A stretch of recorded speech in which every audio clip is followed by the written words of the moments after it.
സുരേന്ദ്രൻ, എന്താണ് നിങ്ങളുടെ ഒരു അഭിപ്രായം? ബഡ്ജറ്റ് ഒരു ഡേ ഡ്രീം ബഡ്ജറ്റ് എന്ന് ഞാൻ പറയും. ഒരു പകൽക്കിനാവാണത്. നമ്മളെ കാണിക്കാൻ ഒരുപാട് കാര്യങ്ങൾ പറഞ്ഞിട്ടുണ്ട്, പക്ഷെ പണം എവിടെ എന്നുള്ളതിനെ കുറിച്ച് ഒന്നും പറഞ്ഞിട്ടില്ല. നിങ്ങൾ കൊടുത്താൽ മതി. അല്ല, അതിലും ഇല്ലല്ല, അതിലും ഓ റൂട്ട് അങ്ങോട്ടാണോ? മനസ്സിലായി, ഒക്കെ ഒരു കയ്യാ. അതിലും പൊളിഞ്ഞു പോയല്ലോ. 20,000 കോടി കിട്ടാനുണ്ടെന്നാണല്ലോ ആദ്യം പറഞ്ഞത്. സുപ്രീം കോടതി പോയില്ലേ? എന്നിട്ട് എന്തായി? അരിയും മുങ്ങി, മണ്ണെണ്ണയും മുങ്ങി, മാസം തോറും കിട്ടണ പഞ്ചസാരയും മുങ്ങി. സുപ്രീം കോടതി വലിച്ചേറ് കൊടുത്തു.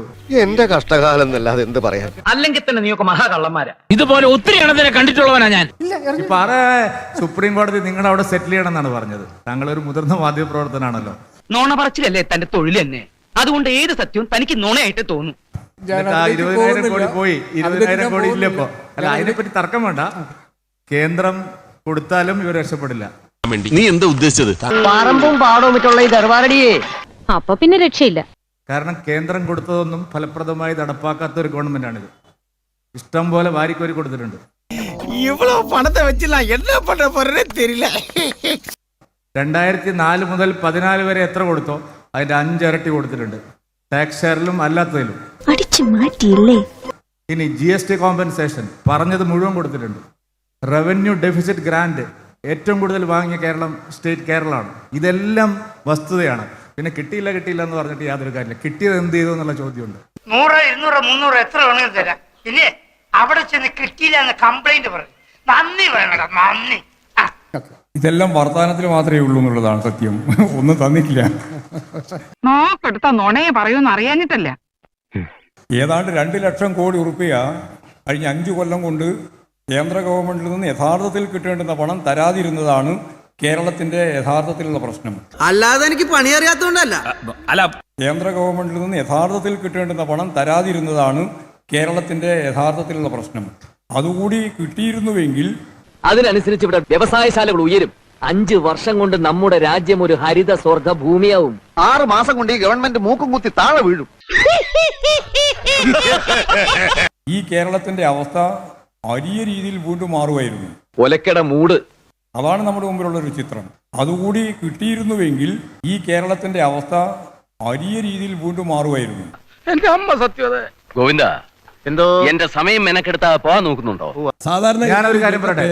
അല്ലല്ല, എനിക്കൊന്ന് പറയണം. എന്താ അറിയോ, ഒരു 20% സമയമെങ്കിലും എനിക്ക് തരണോ, അല്ലെങ്കിൽ ചർച്ച ഒരു ഫലവത്താവില്ല. ഇങ്ങനെ പേടിക്കാതോ.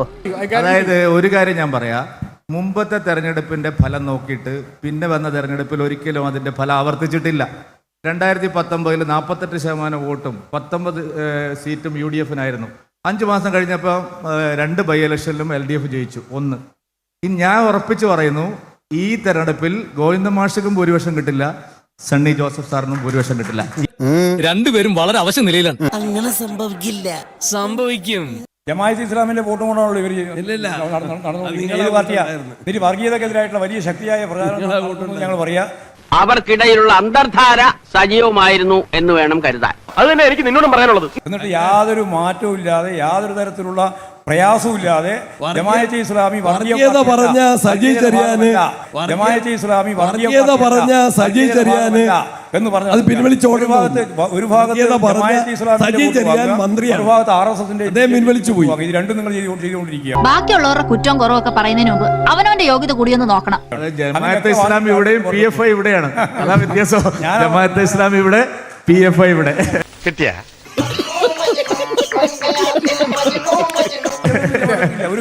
എത്ര സ്ഥലത്ത് ജമാഅത്തെ ഇസ്ലാമിയെ വർഗീയവാദ പ്രസ്ഥാനത്തിന്റെ ഭാഗമല്ല എന്ന് പറഞ്ഞത് VD സതീശൻ എന്ന പ്രതിപക്ഷ നേതാവാണ്. ജീവിക്കാനുള്ള ഓരോ തത്രപ്പാടേ. കാര്യം കാണാൻ കഴുതക്കാലം പിടിക്കുന്ന സ്വാമി. ഞങ്ങളൊരു കൂട്ടുകെട്ട് ഉണ്ടാക്കിയിട്ടില്ല ഇതുവരെ. നിങ്ങൾ കൂട്ടിട്ടുണ്ടാക്കി ഇന്നേ വരെ. നീ ഇതൊക്കെ വിശ്വസിക്കാൻ കാതിലിപ്പൂ വെച്ച് കളിക്കവളെ നാളെ വരും. ഞങ്ങൾ ഒരിക്കലും നിങ്ങൾ രണ്ടാളും ഒരു മാലാക ചമേണ്ട. രണ്ടാളും ഇതിന്റെ ഉസ്താദുമാരാണ്. വർഗീയ കക്ഷികളെ, ഭീകരവാദികളെ. നമുക്കറിയാം അവന്റെയൊക്കെ കഥ. ഇവരും കണക്കാണ്. എനിക്ക് അവനെ അറിയാം, നിന്നെ അറിയാം. ഞങ്ങൾ ഒരിക്കലും പാടില്ലാത്ത ആൾക്കാരാണെങ്കിൽ എന്തുകൊണ്ടാണ് ജമാഅത്തെ ഇസ്ലാമി അവരുടെ മതരാഷ്ട്രവാദം ഉപേക്ഷിച്ചു എന്ന് സതീശൻ ആവർത്തിച്ചു പറയുന്നത്? എന്തിനാണ് അവർക്ക് വെള്ള പൂശുന്നത്? ഈ നാട്ടുകാരുടെ മുമ്പിൽ ഒരു ഉത്സാഹിയായിട്ട് നിന്നാലല്ലേ അടുത്ത തിരഞ്ഞെടുപ്പിനെങ്കിലും ഒന്ന് കടന്നുകൂടാൻ പറ്റും. അങ്ങനെ വരട്ടെ. ചെയ്യുന്നത് അവരുമായിട്ട് യാതൊരു സഖ്യത്തിലും ഞങ്ങൾ ഏർപ്പെട്ടിട്ടില്ല. എന്താ ചെയ്യുന്നത്? അവരുമായിട്ട് യാതൊരു സഖ്യത്തിലും ഞങ്ങൾ ഏർപ്പെട്ടിട്ടില്ല. സതീശൻ പറഞ്ഞത് CPM-ന്റെ നേതാക്കന്മാര് അവരുമായിട്ട് ചർച്ച നടത്തിയതിന്റെ വാർത്ത കട്ടിംഗ് ഉൾപ്പെടെയാണ് സതീശൻ CPM-ന്റെ ആക്ഷേപത്തിന് മറുപടി. ഒരു പുണ്യാളച്ചൻ. അല്ല, മതരാഷ്ട്രവാദം ഉപേക്ഷിച്ചില്ല എന്ന് അദ്ദേഹം ജനാധിപത്യ നേതാവ് തന്നെ പറഞ്ഞു. ഒരിക്കലും എന്നിട്ട് ഒരു മറുപടി പറഞ്ഞില്ല. ആവശ്യമില്ലാത്ത കാര്യങ്ങളൊക്കെ ഈ സാറിന് നല്ല ഓർമ്മയാണല്ലോ. കാരണവശാലും പറഞ്ഞിട്ടില്ല. CPM ആണ് അവർക്ക് സർട്ടിഫിക്കറ്റ് നൽകിയത് ഞങ്ങൾ ഒരിക്കലും എന്നാണ് പ്രതിപക്ഷ ഇനി കൊടുക്കൂല. അതാണ് കറക്റ്റ്. CPM ആദ്യം സർട്ടിഫിക്കറ്റ് നൽകി, ഇപ്പൊ ഇവരുടെ സഖ്യകക്ഷി. ഞങ്ങൾ ഇവിടെ നടക്കുന്നത്. ഞാൻ സുരേന്ദ്രനോട് ഡയറക്റ്റ് ചോദ്യം ചോദിക്കട്ടെ. ഒരു കാര്യം കൊണ്ട് പറഞ്ഞു. അതായത് ഇവിടെ പറഞ്ഞിട്ടുള്ള കാര്യം, ഞങ്ങൾക്ക് രണ്ടാക്കും ജയിക്കാൻ സാധിക്കില്ല, ഞങ്ങളാണ് ജയിക്കാൻ പോകുന്നത് എന്ന് BJP-ക്കാർ പറഞ്ഞല്ലോ. അതും ഈ പറഞ്ഞതിനേക്കാളും കഷ്ടമാണ്. നിനക്കിനി ജയിക്കണമെങ്കിൽ ഒറ്റ വഴിയേ ഉള്ളൂ. കുടുംബക്ഷേത്രത്തിലേക്ക് ഒരു നേർച്ച നേർന്നേക്ക്, ചിലപ്പോ ഫലിച്ചേക്കും. അത് ത്രിപുരയിലും നിങ്ങൾ പറഞ്ഞിട്ടുണ്ട്, ബംഗാളിലും നിങ്ങൾ പറഞ്ഞിട്ടുണ്ട്. അതിപ്പോ ചില ദുർമാർഗങ്ങളുടെ പേരിൽ അറിയപ്പെടാനാ ചില നാടിന്റെ യോഗം. ഒരു സംശയം വേണ്ട.